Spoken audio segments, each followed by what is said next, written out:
Yo tout le monde, bienvenue sur la chaîne de Léo et Max. On se retrouve aujourd'hui pour parler de My Hero Academia avec l'épisode 12, si je ne m'abuse, 13, déjà de 13, qui est sorti ce week-end. Il y a pas mal de choses à dire, on va faire très vite, on va revenir d'abord sur l'histoire.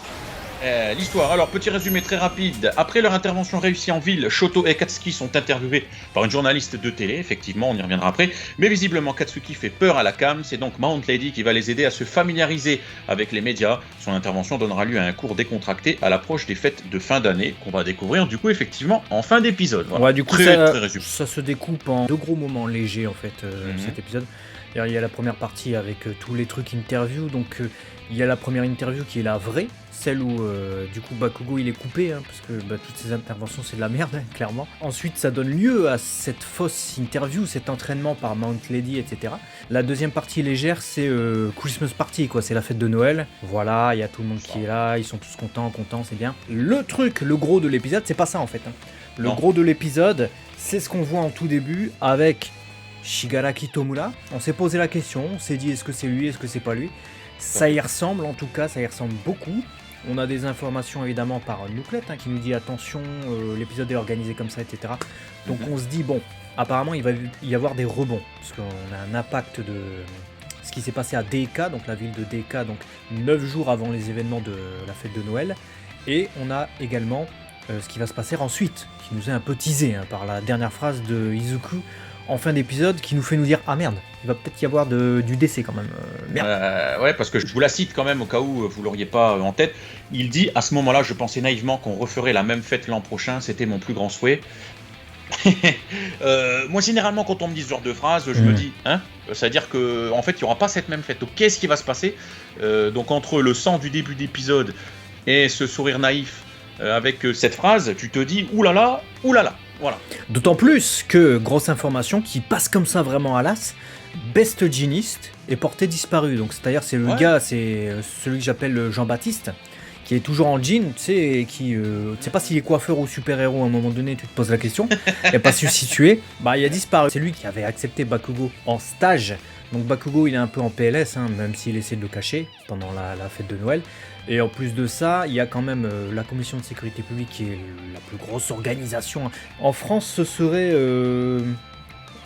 quoi, le ministère de l'Intérieur en fait. Je pense. Et qui autorise du coup la reprise, et ça c'est important, des stages avec des super-héros, parce qu'à mon avis ils sont en grosse PLS, ils ont peut-être pas assez de super-héros sur le terrain. Et donc tous ceux qui ont leur licence maintenant de héros, ils sont autorisés à aller patrouiller en ville, etc.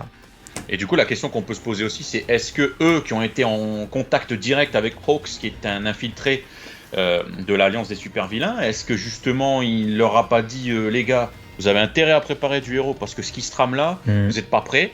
Du coup, ils sont en PLS. Du coup, ils disent juste bon, les stages sont réautorisés, puisque finalement c'est un peu ce qu'on ressent, puisqu'on a Aizawa, le proviseur et tous les professeurs qui se réunissent et qui disent mais c'est bizarre, pourquoi ils font ça, ils sont en PLS, ils sont en manque d'élèves, il y a quoi, c'est très chelou, donc ils disent voilà, il n'y a pas de fumée sans feu, et effectivement, j'ai trouvé, alors tu me diras ton avis, mais que le fait que ce soit placé comme ça un petit peu au milieu des interviews, et en même temps de la fête de Noël, je trouve que la gravité de ce qui se passe à Deika, qui est annonciateur du prochain arc, que le fait que les élèves puissent revenir, que 9 jours après on parle encore de cette catastrophe à Deika qui est encore plus grave que ce qui s'est passé à Kamino. Pour rappel, c'est là où il y a All Might qui s'est battu contre All for One, donc vous vous rappelez le shot, que Beast Genis soit disparu, bref, toutes ces successions de choses graves, en fait, là où Nuclet nous précise que dans le manga on sait un peu ce qui va se tramer, limite on est un peu sous tension. Personnellement, ma vision personnelle, ma perception, je me suis pas inquiété de ouf en fait par rapport à la proportion que ça devrait avoir. En fait. Ah ouais, peut-être parce que l'épisode il centre vraiment le truc sur la légèreté en fait. Ouais, mais je pense. Moi je pense que peut-être pas, parce que tu vois la dernière phrase pour moi c'est elle qui sous-tend en fait tout ce qui va se passer quoi. C'est-à-dire que la dernière phrase c'est le tease en fait, et cette dernière phrase d'ailleurs elle est pas dans le manga. Elle a été ajoutée pour l'animé, puisque Nuclet il nous met des précisions très utiles, notamment, et je comprends à travers son texte, dites-moi si je me trompe, ou Nuclet dit-nous ça dans le tu sais.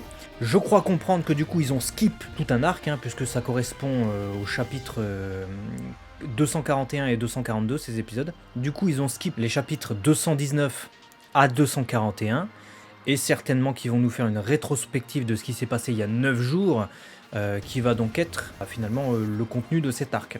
Auquel cas, pourquoi pas, mais ça veut dire, j'imagine, un arc sans les personnages de Yue. Et peut-être que c'est pour ça qu'ils n'ont pas osé le faire là. Peut-être même que ça va être autre chose et ils vont le faire du coup en film, je sais pas du tout. Et deuxième information qui va être importante aussi pour nous tous là, il y a un épisode cette semaine de My Hero Academia, mais la semaine prochaine il n'y en a pas. Parce qu'il y a une pause et ensuite la série reprend. Voilà, donc ça fait beaucoup d'informations et avant de passer du coup à la bande son, pour compléter ce que tu disais, effectivement, lui qui a regardé un petit peu le détail des Blu-ray, il suffit de regarder, il sait que la suite de la saison 5 va contenir du coup les 2 prochains arcs pour les lecteurs. Donc l'arc MVA et X, je vous dis pas plus. D'accord. Ceux qui lisent y reconnaîtront. Ouais, alors... Ceux qui sont pas à jour, ça vous spoile rien. Ouais, X c'est pas un nom, hein. C'est pour pas nous donner le nom ne pas nous spoiler le nom. Si je te dis c'est l'arc du Super Saiyan par exemple, je te dis n'importe quoi, tu sais ce qui va se passer. Donc là c'est X, je te dis pas ce qui va se passer. Maintenant, Nouklet ne sait pas encore si ça va être totalement adapté, s'ils vont skip des passages, etc. On verra. Voilà, ça c'est la petite info pour l'histoire. Ça a son importance parce que là on est dans un...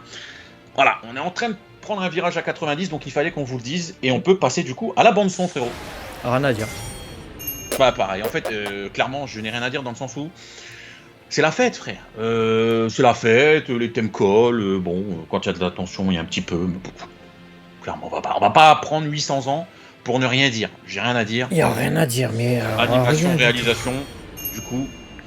Animation, réalisation, j'ai bien aimé la réal début d'épisode, quand on imagine que c'est Shigaraki qui détruit du coup, ou on imagine qu'il ressort en tout cas d'une ville qui vient de s'effondrer sur elle-même, peut-être que c'est le seul survivant ou quoi, il est ensanglanté, c'est stylé parce que tu vois bien l'impact et tu te dis ça commence à détruire des villes, ça commence à être à cette envergure, c'est ça que tu te dis. En échelle. Et non, pas d'échelle là, c'est juste des voitures et des trucs qui se cassent, il n'y a pas de... Mais à part ça, on va pas se mentir, c'est un épisode facile à animer. C'est une scène, t'as Mount Lady, à l'interview des gars, ça bouge quasiment pas. Bon, ils ont mis des petits artifices histoire que ça fasse vivre un peu le truc. Après, c'est Noël. Moi, c'est plus les petites touches d'humour où je sais pas si t'as remarqué, mais chacun des bonnets de Noël, en fait, la boule. Sont customisés. Voilà, c'est le trait de personnalité du gars. Donc, je sais même pas si c'est de l'animation réalisation. C'est du caractère design propre à Noël, mais je le mets dedans. À part ça, j'ai rien à dire, frère. On va pas s'énerver, il n'y a pas de combat, il n'y a rien. Donc je vais pas m'animer. Est-ce que le bouffage de cuisse du poulet, elle est bonne? À un moment donné, bon. Voilà. Non. Donc changement, on l'a dit, tu l'as dit tout à l'heure, très rapide, je vous remonte le fameux plan, qui est la seule différence par rapport au manga, mais qui a énormément d'importance. C'est pour ça que je le rajoute. Cette fameuse phrase, ce fameux passage par Deku, gardez-le en tête. Je pense que ça va pas être rien à garder en tête. Voilà. Donc on peut conclure. Ouais, Deku, justement, vu que t'en parles, c'est pas des coups qu'il essaie de donner à un moment donné quand il est sur scène, c'est il essaie de sortir son petit fouet tout pourri, et il est content de lui. Il est content de lui, voilà, faut savoir. Alors tout le monde se fout un peu de lui, mais lui il est content. Donc ça, c'est ce qu'on va retenir de ton intervention dans l'épisode, je pense, à part évidemment cette phrase de fin. Bon épisode de tension déguisée, j'ai envie de dire. Et je trouve que déguisé, justement, ça colle bien avec cet épisode. C'est bien résumé, c'est très très bien résumé, il y a un petit jeu de mots et tout, parce qu'effectivement, même si, comme je l'ai dit tout à l'heure, j'ai trouvé que j'aurais aimé un chouïa plus de tension. Parce que les moments de tension, c'est genre, ils sont en train de regarder la télé, ils font « Ah ouais, ça a l'air grave ce qui se passe à Deika, etc. » Mais on mesure pas, à ce moment-là, l'envergure, je trouve. Si t'as pas en tête que Kamino, effectivement, c'est le nom de la ville, de là où c'est Fight All Might, et que c'est pire que ça, où ça demande, sur le moment, d'avoir vraiment la connaissance du lieu, de tout ce qui s'est passé, parce que perso, avant ce que Nouklet me le dise, je l'ai vu, j'ai fait « Ah oui, c'est ça, Kamino !» Mais sur le moment... Sur le moment, tu t'es dit, c'est le film Breaking Bad. Mais c'était pas ça, c'est pas ça. Non mais tu vois ce que je veux dire, limite un flashback à ce moment-là, où on aurait vu juste le punch, en mode c'est plus grave que ça m'aurait aidé un peu plus à renforcer ma tension en mode ah ouais. D'accord. Tu vois, c'est juste ça. Il y a quand même un gros tease, parce que j'y pense maintenant, on n'en a pas parlé, donc ça serait un peu con. C'est un peu aussi un élément majeur, c'est à la toute fin de l'épisode. T'as Shoto, il vient voir Bakugo et Izuku, il fait bon. Apparemment Izuku, toi tu peux pas faire ton stage parce que...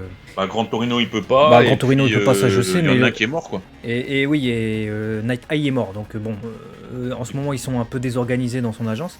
Et Ah. Bakugo, Belginis, il est parti chercher un coiffeur à l'autre bout du pays, donc il peut pas non plus. Du coup, Shoto il fait, est-ce que vous voulez venir avec moi avec Endeavor? Et là, Là, c'est teasing. bien. Là, c'est gros teasing, c'est pas mal parce que je m'y attendais pas Non et plus. je me dis, ils vont du coup être accompagnés du père. Mais regardez cette affiche, puisque effectivement, il y a un trailer de la deuxième partie de la saison 5. Qu'est-ce que ça peut vouloir nous dire, puisqu'on voit Hawks, on voit Endeavor, mais on voit également la maman et le frère, tu vois. Qu'est-ce qui viennent Alors c'est la foutre sœur, hein, c'est la sœur, pardon, Fuyu. et c'est Fuyu, donc la sœur et le frère. Qu'est-ce qu'ils viennent foutre sur cette affiche, sachant qu'ils vont entre guillemets, en cours, hein, si je peux me permettre, avec Endeavor. Donc on peut se poser 800 000 questions, quoi. Voilà. Ouais. J'ai pas de piste, hein, si ce n'est qu'évidemment il y a Endeavor qui doit toujours faire sa rédemption en quelque sorte. Donc ils auront certainement un rôle à jouer. Avec Shoto également, ils auront des prises de décision. Et Hawks derrière, puisque lui, c'est le spy. Il joue double jeu, hein, il est censé être avec All Might, mais en même temps, il doit faire semblant et s'infiltrer du coup au sein de l'Alliance des Vilains. Très intéressant. Ouais, espérons que Le ce soit postulat pas est signe intéressant. de genre, ils vont être capturés, ils vont se faire kidnapper, ça va partir en cacahuète. Voilà. Bref, dites-nous dans les commentaires ce que vous avez pensé de cet épisode. Vous avez du coup toute l'analyse qui a été faite. Abonnez-vous si ce n'est pas déjà fait, parce que si tu t'abonnes pas, tu verras pas la suite. Tu verras pas la seconde partie de la saison. Bref. Surtout qu'on nous promet une suite hyper lourde, hein. Nous, on n'a pas lu le Ouais. manga. My Hero Academia, c'est l'un des rares animés qu'on review sur la chaîne où on n'a pas lu le manga, donc ne spoilez pas. Hein. N'oubliez pas d'écrire spoiler en grand et de descendre plusieurs lignes. Mais on nous tease vraiment la hype pour la suite. Donc on a hâte. Voilà. On se dit à très vite du coup sur la chaîne 2. Sur la chaîne de Léo et Max, si t'es là, bien entendu. À très Allez, vite. des bisous. Ciao.